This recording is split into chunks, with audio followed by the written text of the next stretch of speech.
الحمد لله نحمده ونستعينه ونستغفره ونؤمن به ونتوكل عليه ونعوذ بالله من شرور أنفسنا ومن سيئات أعمالنا من يهده الله فلا مضل له ومن يضلله فلا هادي له ونشهد أن لا إله إلا الله وحده لا شريك له ونشهد أن محمدا عبده ورسوله أما بعد فأعوذ بالله من الشيطان الرجيم بسم الله الرحمن الرحيم واذكر في الكتاب إبراهيم إنه كان صديقا نبيا إذ قال لأبيه يا أبت لم تعبد ما لا يسمع ولا يبصر ولا يغني عنك شيئا صدق الله العظيم إن الله وملائكته يصلون على النبي يا أيها الذين آمنوا صلوا عليه وسلموا تسليما اللهم صل على محمد وعلى آل محمد كما صليت على إبراهيم وعلى آل إبراهيم إنك حميد مجيد اللهم بارك على محمد وعلى آل محمد كما باركت على إبراهيم وعلى آل إبراهيم إنك حميد مجيد. زما مسلمانان ورونو او د ملي رادیو تلویزیون څخه د ترجمې او د تفسیر اوریدونکو السلام علیکم ورحمت الله وبرکاته. الله پاک دی وکړي چې شپه په خیر او په عافیت سره تیره کړي. الله هم زما سره ورځ په خیر او په عافیت سره تیره کړه. زمونږ او ستاسې د ترجمې او د تفسیر په سلسله کې نن د سورة مریم 41 آیات نه مونږ او تاسې ترجمه او تفسیر شروع کوو. دا مخکې د دې رکو د مخکې رکو سره ربط او مناسبت د هغې ښکاره دی. مخکې کې تردید د مشرکانو، په دې کې تردید دی په مشرکانو باندې، او مخکې رکو کې بیان د عبدیت د انبیاو چې انبیا د الله پاک بندگان دي، او په دې رکو کې هم عبدیت د د انبیاو دا ذکر کوي. مخکې کې اثبات د توحید د باری تعالی په دلایل نقلیو، او په دې کې هم اثبات د توحید دی په دلایل نقلیو سره. او خلاصه د دې رکو هم دا ده صداقت قرآن عظیم شان او صداقت د رسول الله په ضمن د قصې د ابراهیم علیه السلام کې، او اثبات د رسالت د نبی علیه السلام، او تسلی نبی علیه السلام د پاره ده، او استقلال د ابراهیم علیه السلام، او براءت د مشرکانو نه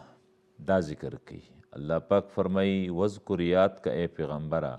فی الکتاب په دې قرآن عظیم شان کې ابراهیم علیه السلام انه کان بشک د ابراهیم علیه السلام و صدیقا رښتینی او نبیا پیغمبرو. اذ په هغه وخت کې قال لابیه چې ویل خپل پلار ته یا ابتی ای پلارا لم تعبدو ولی ته عبادت کې ما د هغه شیانو لا يسمعو چې ناوري، ولا يبصر او نګوري، او ولا يغني عنك او نشي دفع کولی د تانا شیئا هیڅ شی. یعنی که په تا باندې یو تکلیف راشي، تکلیف درنه نشي رفع کولی، نو بیا د دې شیانو عبادت ولې کې. یا ابتی ای پلارا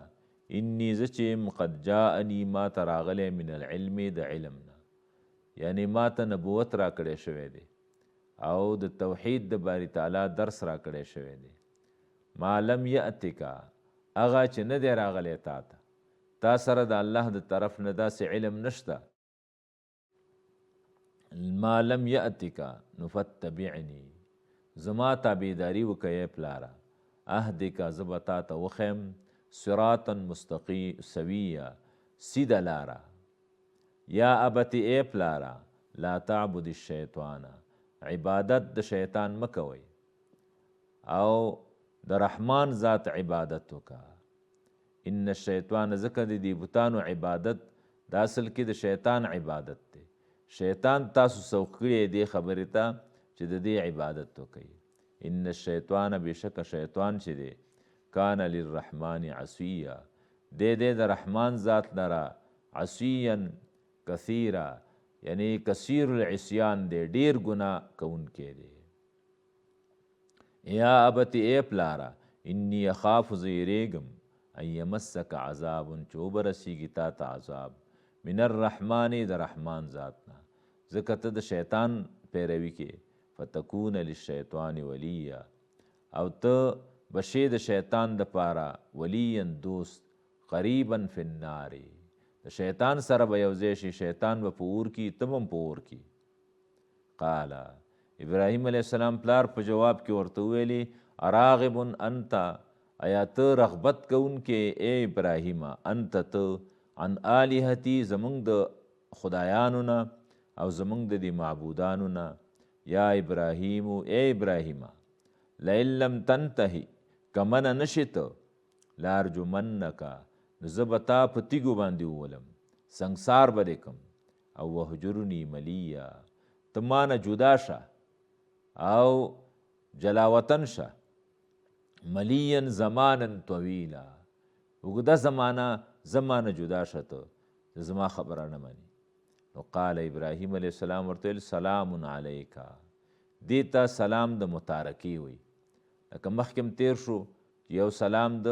مصافحې دی یو سلام د اجازې دی او یو سلام د متارکې دی یو سلام د رخصت دی.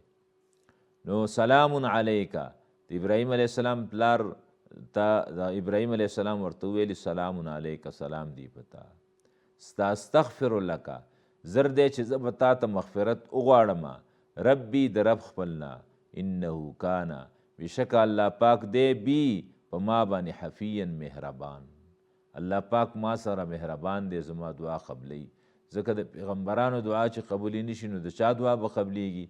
نو زه به تا ته دعا وکړم خو هغه دعا هم ورته فایده ونه کړه. واعتزلکم او زه تاسو نه جدا کیږم او وما تدعون او هغه چې تاسو یې رابلئ من دون الله بغیر د الله پاک نه او وادعو ربي زه رابلم رب خپل عسا قریبه ده چې سوشي الله اکونا چې زه نشم بدعایي په دعا خپل باندې ربي رب خپل لره شقیا بدبخته او محروم چې زه نشم محرومه او ما ته الله پاک په خپل دعا باندې بدله راکړي او زما دعا قبولی کړي. فلما اعتزلهم هر کله چې جدا شو د ابراهیم علیه السلام د خپل قوم نه او د پلار نه وما یعبدون او د هغه نه چې دوی عبادت کو من دون الله بغیر د الله پاک نه وهبنا له اسحاقا نو الله پاک په دنیا کې ورته د هغې بدله ورکړه نو موږ ورکړه د پاره اسحاق علیه السلام داسې زوی م ورکړه چې هغه پیغمبر او بیا و یعقوب او یعقوب علیه السلام ورکوي اسحاق علیه السلام ته الله پاک زوی ورکوي یعقوب علیه السلام هغه پیغمبر او همدارنګې بیا یعقوب علیه السلام ته الله یوسف علیه السلام ورکو هغه پیغمبر وکلا جعلنا او دا ټول منګه وګرځول نبی یا پیغمبر یعنی یعقوب علیه السلام ته پیغمبري ورکړه او اسحاق علیه السلام ته ووهبنا له او ورک منګه ووهبنا لهم ورک منګه دی ټولو ته خاندان د ابراهیم علیه السلام ته من رحمتنا د رحمت خپلنا یعنی رزق پراخه ورته ورکو پراخه مالونه ورته ورکو وجعلنا لهم منګه وګرځول دوی د پاره لسان صدق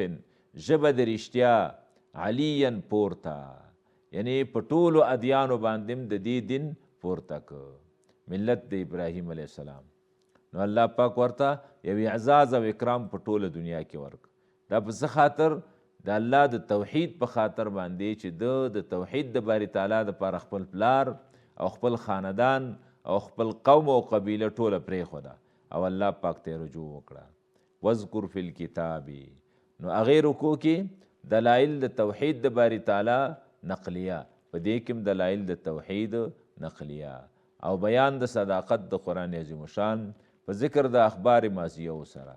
او نمونه د قدرت الهی د رحمت د الله پاک په دې ځای کې. او همدارنګې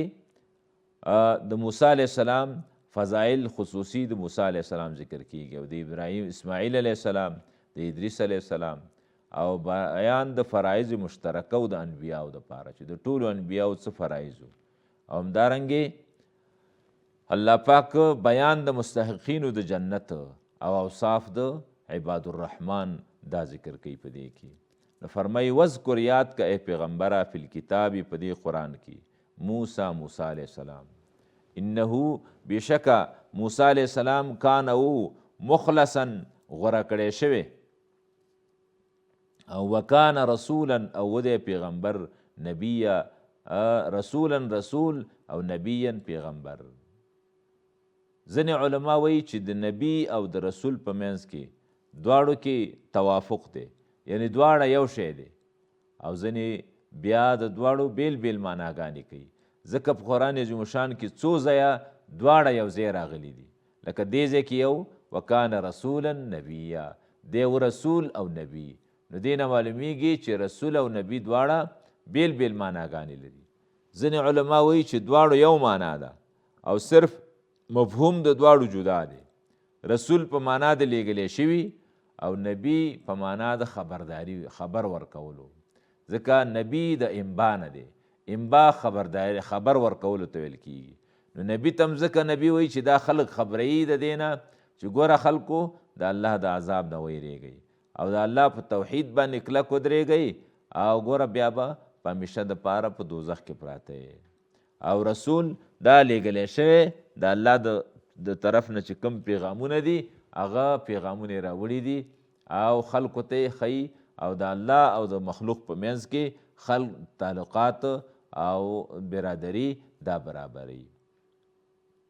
نو په دې خاطر باندې تعلق برابري چې الله پاک د الله خبره ومنئ او د الله تابعدار شئ او شرک مه کوئ کفر مه کوئ. او عام طور سره بیا علما وایي چې نه د دواړو په مابین کې دغه دی جدایي ده سره یعنی نبی دا عام دی او رسول دا خاص دی یعنی هر رسول دا نبی دی او هر نبی دا رسول نه دی. نو په دې خاطر باندې نبی عام دی او رسول خاص دی. رسول هغه ته ویل کیږي چې دا یو انسان دی چې لیږلی الله پاک د پاره د تبلیغ د احکام شرعیو او د سره نوی کتاب وي او نبی هغه ته ویل کیږي چې دا لیږلی الله پاک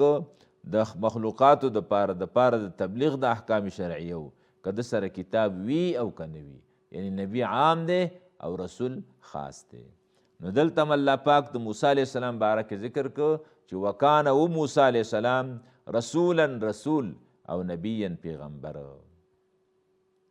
ونادیناه منګه آواز وکړو موسی علیه السلام ته من جانب الطوری د طرفه د کوی تورنا الایمنی د ښي طرف د موسی علیه السلام او وقربناه نزدیک منګه ځان سره نجیا په مناجات کې یعنی خبرې موسی علیه السلام د الله پاک سره وکړې په کوهی تور باندې او ووهبنا له او منګه ورکه دته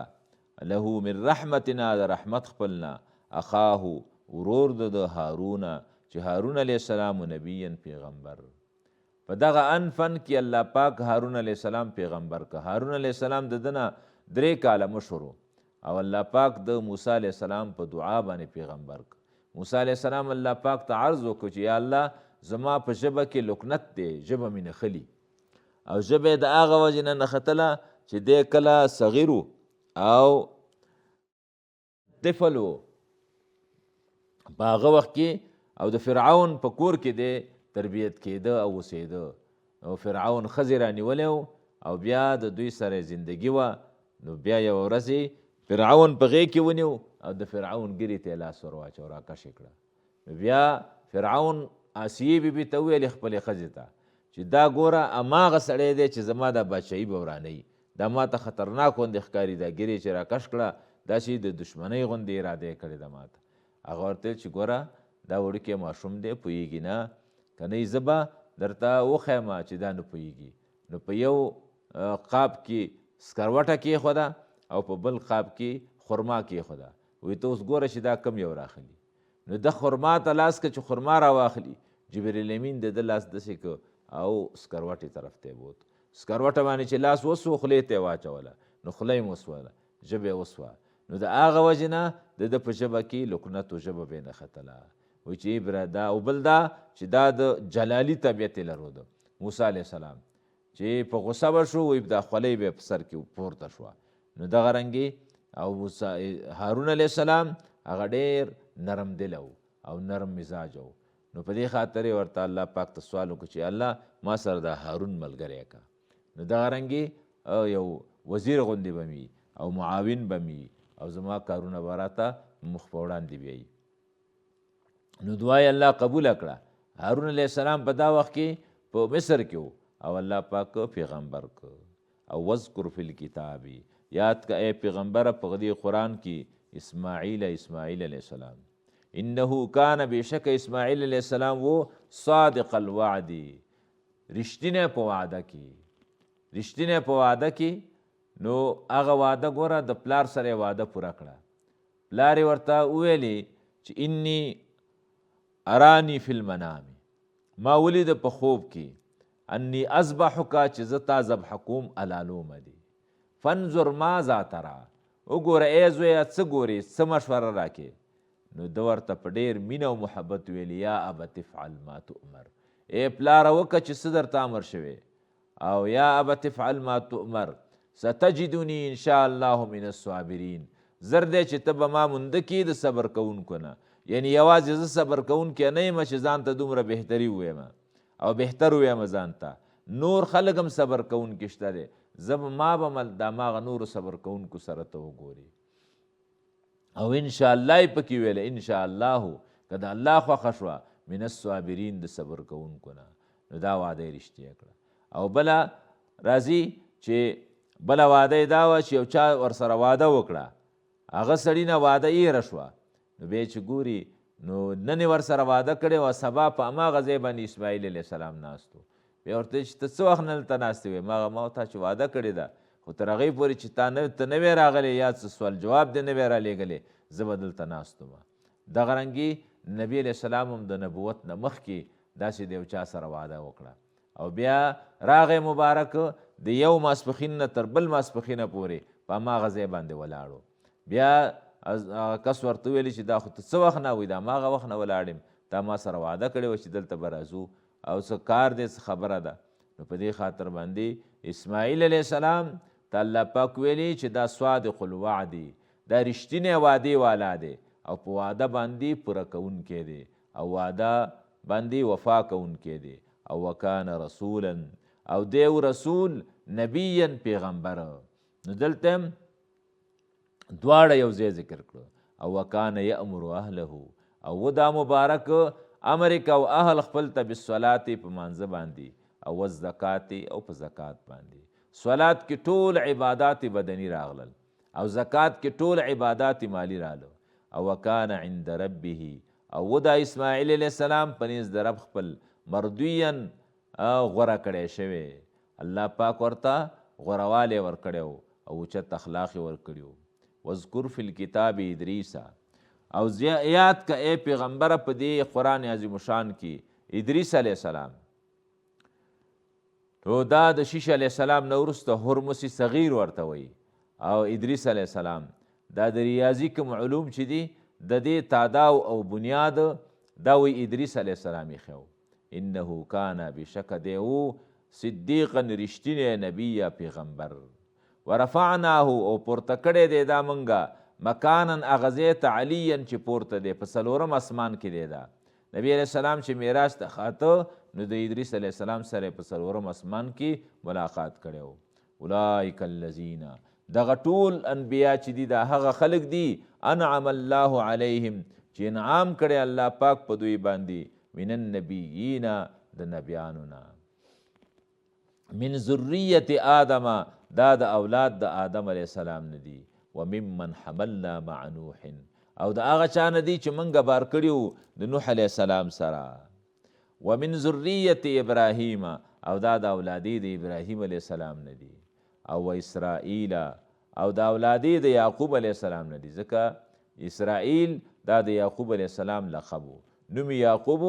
او لقب اسرائیل و. اسرا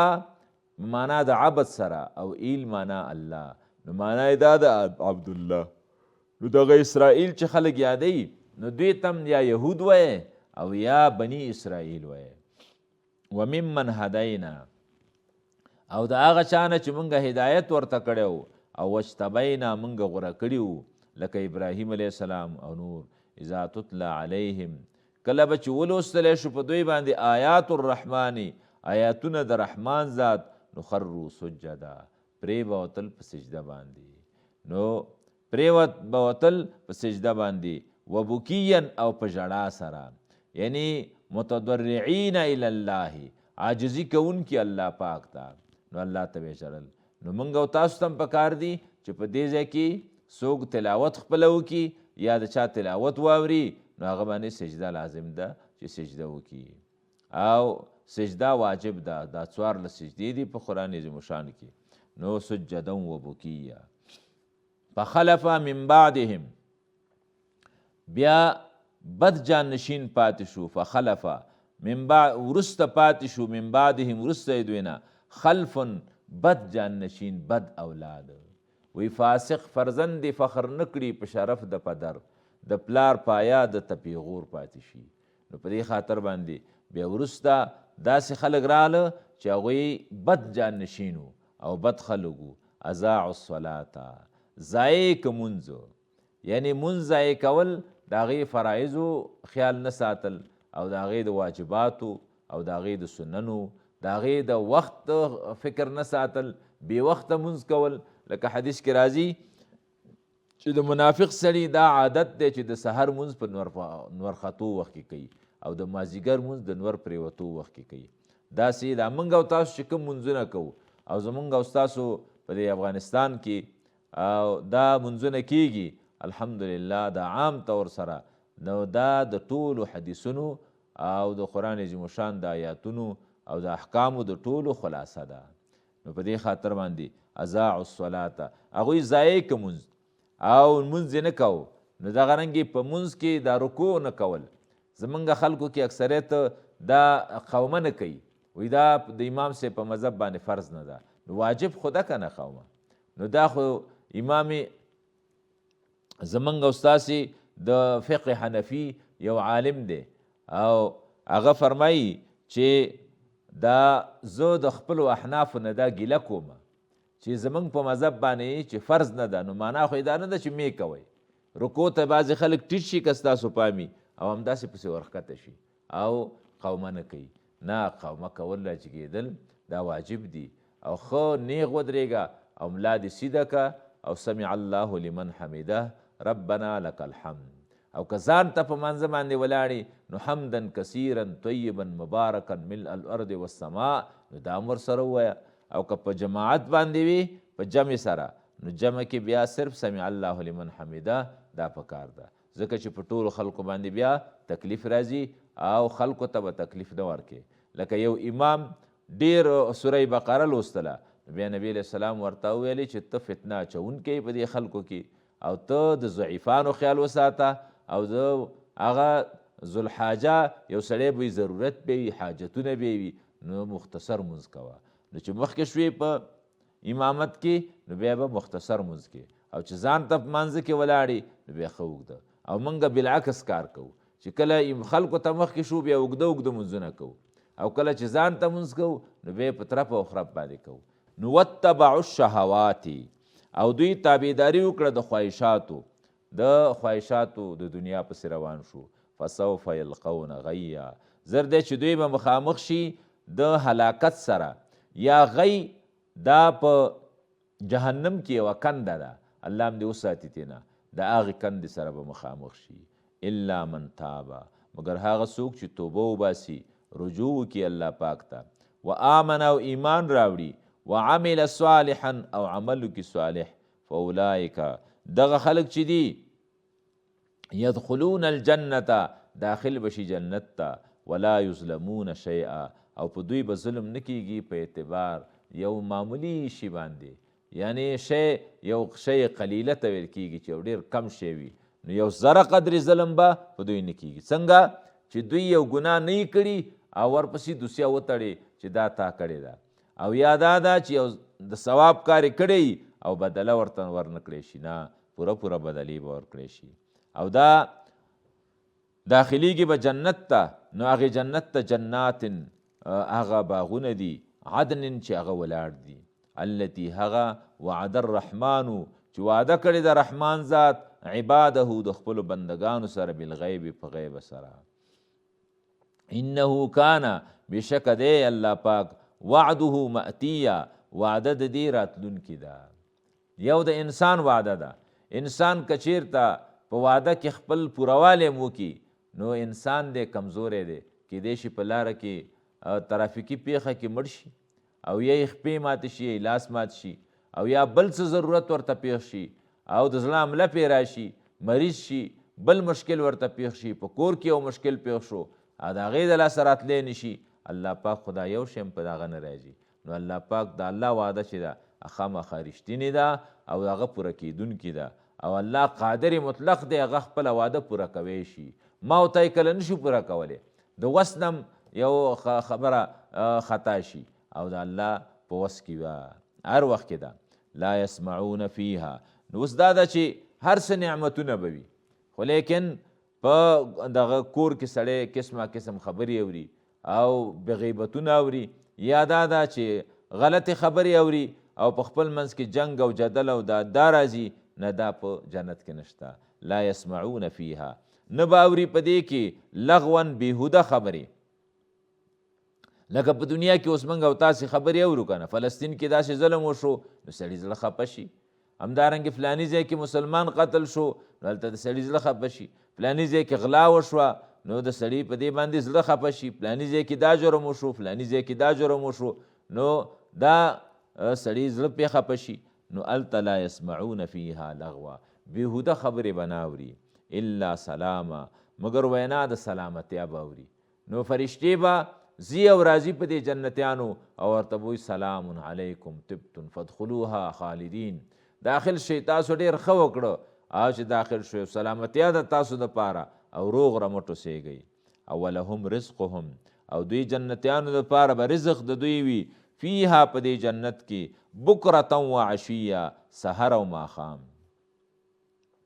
سحر او ماښام نه مراد هر وخت ده چې کم وخت کې د دوی زړه وشو خوراک ته نو هغه وخت به ورته حاضرېږي. لکه حدیث کې راځي چې جنتي داسې وګوري پاس چې ګوري په یوه لخته باندې یو مرغه ناست دی، لکه زاڼې غوندې، یا د مړز غوښه د چا خوښېږي یا د زاڼې غوښه خوښېږي یا د بل یو مرغه، او دا په زړه کې دا تیر شي چې یاره دغه مرغه سړي رانیولی وی ولال کړی وی او خوړلی وی، نو هغه به فورا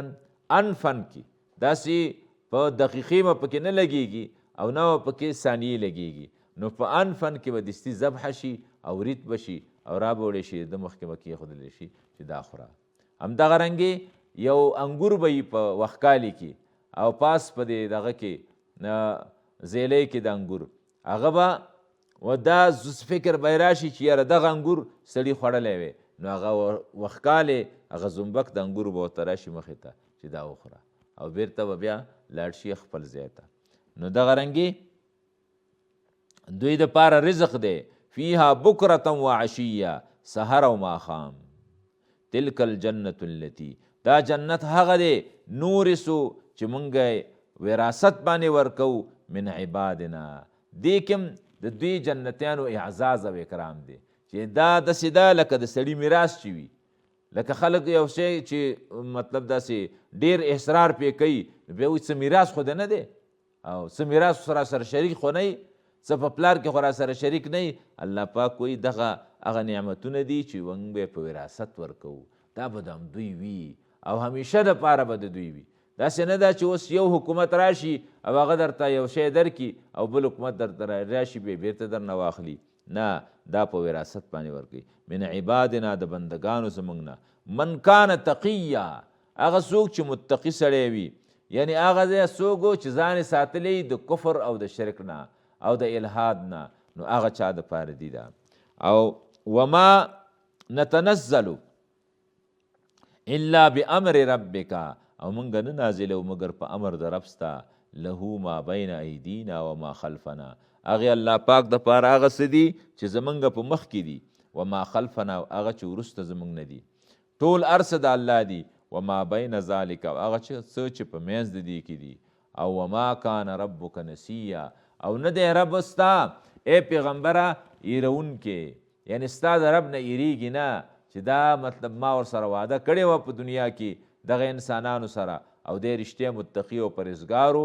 او ځان قرباني که د الله د دین دپاره، نو زه به اوس مانه به هېر شوي نه. په دنیا کې خلک ایریږي، لکه یو تا سره یو ملګری کومک وکړي او امداد در سره وکړي، کله در نه هېر شي، نو الله پاک نه یو شی هم نه هېرېږي، او ټول هر څه ورته حاضري، ځکه هغه رب السماوات والارض، رب د اسمانونو او د ځمکې دی، ټول ځمکه او اسمانونه د الله په قدرت کې دي، او الله د بادشاهي او سلطنت پکې د الله پاک دی، او الله ته هر یو شی داسې حاضر دی. وما بینهما هغه څه چې په منځ د اسمانونو او د ځمکې دي، نو فاعبده ای پیغمبره عبادت د الله وکړه، او د دغه یو الله پاک عبادت وکئ، او د دوی دغه کوه، او واصطبر او صبر کوه لعبادته په عبادت د الله سره. هل تعلم له آیا ته پیژنې ده لره سمیعا یو برابر، یعنی سمیعا برابر په اسمانونو او په ځمکه کې مسما څوک ګوري چې په دغه باندې مسما شوي نه، په رب السماوات والارض سره یو الله پاک مسما دی او نمی ښودلی شوی دی، او حقیقتا دا الله پاک رب السماوات والارض دی. ویقول الانسان اذا ما مت، دا اوس مخکې رکو کې بیان د شبهاتو د منکرینو د قیامت او جوابات د هغوی، او اثبات د رسالت او اثبات د قیامت او د توحید، په دې کې هم دا ذکر کیږي، او صداقت د قرآن عظیم شان، نو په دې ځای کې هم صداقت د قرآن عظیم شان دا ذکر کیږي، او مخکې کې بیان د نتایجو د متقینو، په دې ځای کې اوصاف د متقینو ذکر کیږي چې د متقیانو څه صفتونه دي، متقي چاته ویل کیږي، او دغه رنګې موضوع بیان د خبائثو د مشرکانو او نتایج د هغوی، او خلاصه د دې رکو هم دا شی ده چې کومه په موضوع کې ذکر شوه، او بل بیان د هغه پس د مرګ نه زندگی او وسعت د علم د باری تعالی دا ذکر کوي، نو او نتایج د متقیانو او د مجرمانو، او بیان د تسلی دی نبی علیہ الصلوۃ والسلام لره. فرمای ویقول الانسان، او وی به انسان ایذا ما مت، وی انسان کافر څه وی، ایذا ما مت ایا هغه وخت چې زه مړ شم، لسوف اخرج حیا، زه به راوځم حیا ژوندی، پس د هغه نه چې مړ شم او خاورې شم او ذرې ذرې شم، نو زه به بیا را ژوندی کېږم، نه دا نشته دی. الله پاک ورته وی چې اولا یذکرو انسانو، ایا نه یادی انسان، انا خلقناه چې منګه پیدا که دا انسان، من قبلو د دین مخکې، او ولم یک شیئا او نو دی هیڅ شی، یعنی دی نسیان منسیاو هیڅ شی هم نو، او الله پاک پیدا که. ګوره د آدم علیه السلام نه مخکې د انسان بوی هم نو، او بیا آدم علیه السلام الله پاک د خاورې نه پیدا که، او بیا دا موت ته هر یو خپل ځان ته سړی وګوري، دغه انسان کافر د خپل ځان ته وګوري چې ته چیرته وي او په کم ځای کې وي، یو ځای کې هم نه وي الله پیدا کړي. نو فوربک ستا په رب مې د قسم وي، لنحشرنهم چې خامخا به زه راجمع کومه دا ټول انسانان، دا منکرین د بعث بعد الموت چې د قیامت نه انکار کوي، دا به راجمع کومه، او ولنحشرنهم او والشیاطین او شیطانان به م راجمع کوم، یعنی هغه خلک چې دوی ګمراه کړي دي، او ثم لنحضرنهم بیا به حاضر کم حول جهنم غیر چاپیره د جهنم نه، جسیا غورځولی شوي پړ مخه به پراته وي، ثم لننزعن من کل شیعة او بیا به زه راوباسم د هر یو ډلې د فرقې نه، ایهم اشد یعنی اور طرف ته، چې ایهم اشد کم یو په دې کې ډېر محکمه ده، علی الرحمن په رحمان ذات باندې، عتیا په معصیت کې او په ګناه کې، ثم لنحنو او بیا د دین وروسته منګه چې یو اعلم ښه پوهیږو بالذین په هغه خلکو باندې هم اولا بها چې هغه ډېر حقدار وي په دې جهنم سلیین په داخلېدلو سره چې څوک ډېر حقدار دی چې جهنم ته اول داخل کو نو الله وایي زه هغه خلک هم پیژنم نو هغه به ور داخل کم وان منکم او نشته تاسو نه الا واردها مگر داخلېدونکی دی په جهنم کې یعنی ټول خلک به په جهنم باندې تیریږي او جهنمیان چې دي هغه به لکه په جهنم باندې به پل باندې لګېدلی لکه پل صراط چې ورته وایي او بیا به تیریږي پرې ټول خلک او که مسلمانان دي که کافران دي خو کافران او جهنمیان هغه به پکې ورلیږي او مسلمانان به تیریږي څوک به د برق غوندې تیریږي او څوک به بیا په منډه تیریږي څوک به په سورلۍ باندې تیریږي او څوک به په پیاده باندې تیریږي څوک به په خاپوړو ورځي او څوک به په سینه باندې سخیږي تیریږي به په دې جهنم دغه رنګې کان علی ربک حتما دا په رب ستا باندې لازمه او مقضیه او مقرر کړی شوی الله پاک دا فیصله کړې ده چې دا ټول خلک به په جهنم باندې تیریږي ثم ننجي الذین بیا به نجات ورکم زه هغه خلکو ته اتقوا چې هغوی ایریږي د الله پاک نه او د شرک نه ځان ساتلی د کفر نه ځان ساتلی ونظر الظالمین او پرېږدو موږ ظالمان فیها په دې کې جسیاً پرېوتن دایما همیشه دپاره واذا تتلی علیهم کله چې ولوستلی شي په دوی باندې آیاتونه زموږ بینات واضحه قال الذین کفروا وی هغه کسان چې کافران دي للذین هغه خلکو ته آمنو چې مؤمنان دي ای الفریقین خیر کم یو د دوو ډلو نه یعنی زمونږ او په تاسو کې کم یو د دوو ډلو نه خیر بهتر دی مقاما په اعتبار د ځای سره د اوسېدلو سره و احسن ندیه او څوک دی ډېر ښایسته په اعتبار د مجلس سره د چا مجلس ډېر ښه دی وکم اهلکنا او همدارنګې ډېر موږ هلاک کړه قبلهم مخکې د دوی نه من قرن د قرنونو او د قومونو نه هم احسن و اساسا چې هغه ډېر ښایسته وو په اعتبار د سامانونو سره ورئین او د ښودنې سره قل ورته ووایه من کان فی الضلالة هغه څوک چې وي په ضلالت کې فلیمدد له الرحمن هغه ته څه کوي پراختیا ورکوي رحمان ذات مدن په پراختیا سره هغه ته ډېر عمر ورکي ډېر مال ورته ورکي او ډېر جاه او جلال ورکي قدرت ورته ورکي چې پرېږده چې دا څه کوي انسان ښه آخري انجام ته ځان ورسوي حتی تر دې پورې اذا رأو چې دوی وګوري ما هغه یوعدونه چې دوی سره وعده شوې ده اما العذاب یا عذاب په دنیا کې او اما الساعة او یا قیامت لکه الله پاک اهل مکه ته په بدر کې وښودله الله ورته سزا ورکړه او بدر کې ماتې وخوړه اویا نفر مردار شو او اویا نفر بندیان شو فسیعلمون زر دی چې دوی به پوه شي من هو شر چې څوک دی ډېر بد مکانن په اعتبار د مرتبې سره او اضعف څوک دی او ضعیف جندن په اعتبار د لښکر سره ویرید الله الذین اهتدوا او اراده لري الله پاک د هغه خلکو چې هدایت کړی دی هدن د هدایت اول باقیات الصالحات او باقی صالح اعمال خیر بهتر دی عند ربک پنیز د رب ستا ثوابا په اعتبار د بدلی سره د ثواب سره و خیر او بهتر دی مردا په اعتبار د مرجع سره یعنی مرجع سره چې هغه مرجع جنت ته او جنت ته بځي نو دا خلق بهتر خلق دي او ښه خلق دي او افضل خلق دي افرأیت الذی آیات ګور دا شکایت الله ذکر کوي افرأیت الذی آیات ویني هغه نفر کفره چې انکار کړی بی آیاتنا په آیاتونو زمونږ باندې یعنی په هغه آیاتونو چې دلالت کوونکي دي په دغه توحید د باری تعالی باندې او په هغه د اصلاح د دي او وقاله او وی لأوتین مالا و ولدا را کړی شوی د استهزاء وی ما ته مال و ولدن او بچیان دا یو خاص کافر هغه دا ذکر کړی یا به هر حال نو دا کافر سوی الذی افرأیت الذی کفر آیا وینې ته هغه سړی چې هغه انکار کوي بی آیاتنا په آیاتونو زمونږ باندې او وقال وی لأوتین مالا را کړی شوی دی ما ته مال وولدا او بچان. نو الله پاک وی اطلع الغیب، آیا ده ته خبر ورکړی شوی د غیب نه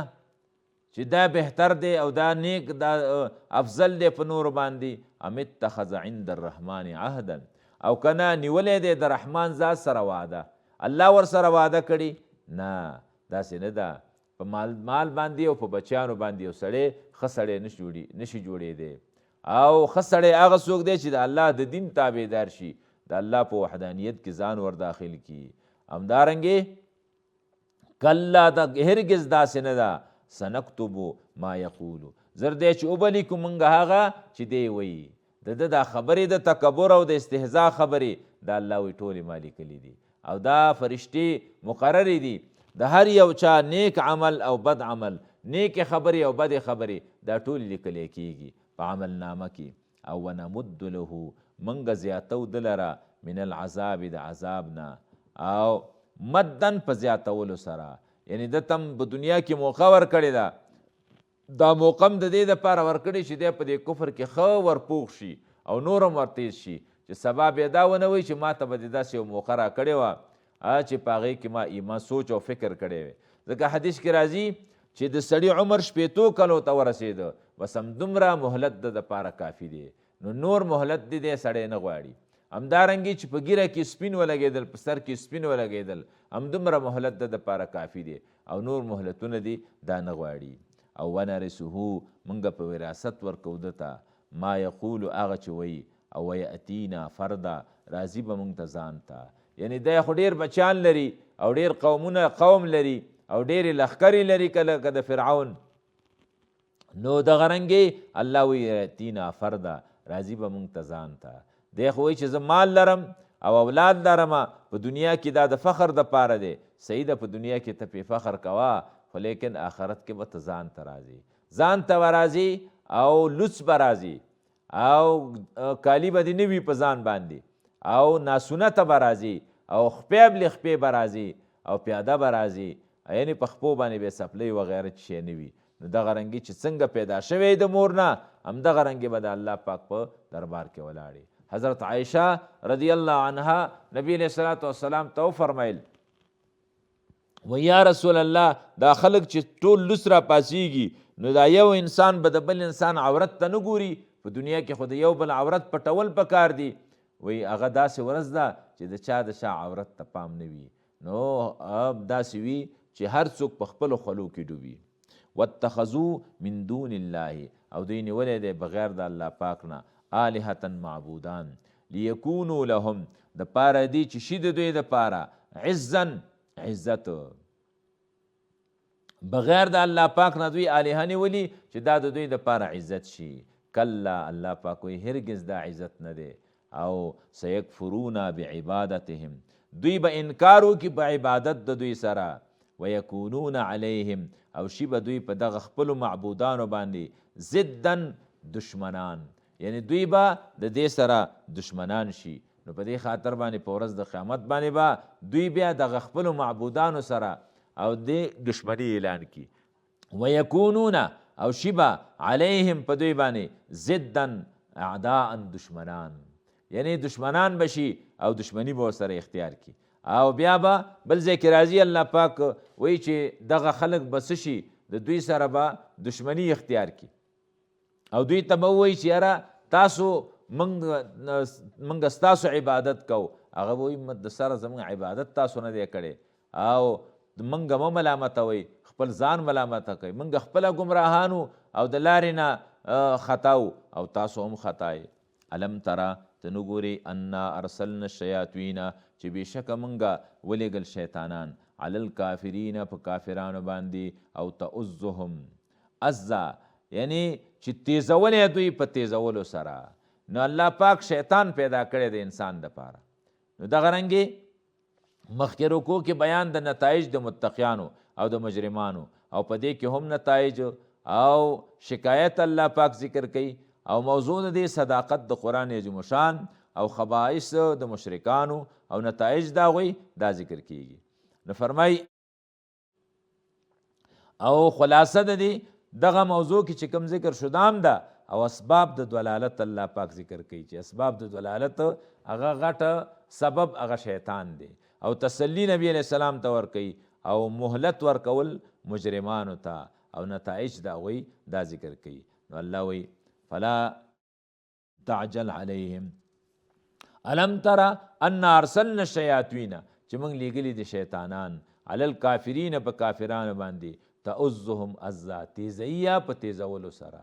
حدیث کې راځي چې شیطان په دې اوږو باندې ناست دي او یو وخت په دې خوا ځوړنده کړي بل وخت په دې خوا ځوړنده کړي وي او د دې غوږونو نه نیولی او داسې د خپې خوځوي او خوشحاله چې کم طرف ته تاویي نو هماغه طرف ته تاویږي کافر. نو په دې خاطر باندې د شیطان ملګري دي، شیطان چې ورته څه وایي نو هغه لار باندې دوی روانیږي. نو فلا تعجل علیهم تعدی مه کوه ای پیغمبره په دوی باندې انما نعد لهم بېشکه موږ وعده ورکو دوی دپاره عدن په وعدې ورکولو سره، یعنی موقع ورکو ورته پرېږده چې دوی څه کوي په دې دنیا کې. نو دنیا کې الله پاک ورته مالم ورکوي اولادم ورته ورکوي او جاه او جلالم ورته ورکوي. نو دا د دوی دپاره ازمایش دی. یوم نحشر المتقین هغه ورځ چې راجمع کړو موږ متقیان، راجمع بشي متقیان الی الرحمن رحمان ذات لره وفدن په وفد سره، یعنی دوی به سواره وي او اکرام او په عزت سره به راجمع کیږي. په ورځ د قیامت باندې چې ټول مخلوقات راجمع کیږي نو متقیان به په دغه مرکبونو باندې سواره وي، په اسونو باندې به سواره وي او په براقونو به سواره وي او سواره به راځي. حدیث کې راځي چې ځینې خلک به ځان ته په اس باندې سواره وي او ځینې به 2 نفره وي، ځینې به 3 نفره وي او ځینې به پیاده رواني او ځینې به بیا په خاپوړو باندې رواني او ځینې به په سینو باندې څخیږي او شا طرف ته به اور وي. نو دا اور به یې جمع کوي او چیرته چې دوی وده کیږي نو دا اور به هم ورسره وده کیږي او چیرته چې دمه کوي نو دا اور به هم ورسره دمه کوي او بیا به یې راټولوي په ورځ د قیامت. ونسوق المجرمین او راکاږو به موږ مجرمان الی جهنم جهنم ته وردن پیاده او جهنمیان به پیاده را رواني او شاته به ورپسې اور را رواني. لا یملکون الشفاعة دوی به مالکان نه وي د سفارش احدا د هیڅ چا، یعنی د هیڅ چا سفارش او دغه به په دې ځای کې نه کیږي. الا من اتخذ عند الرحمن عهدا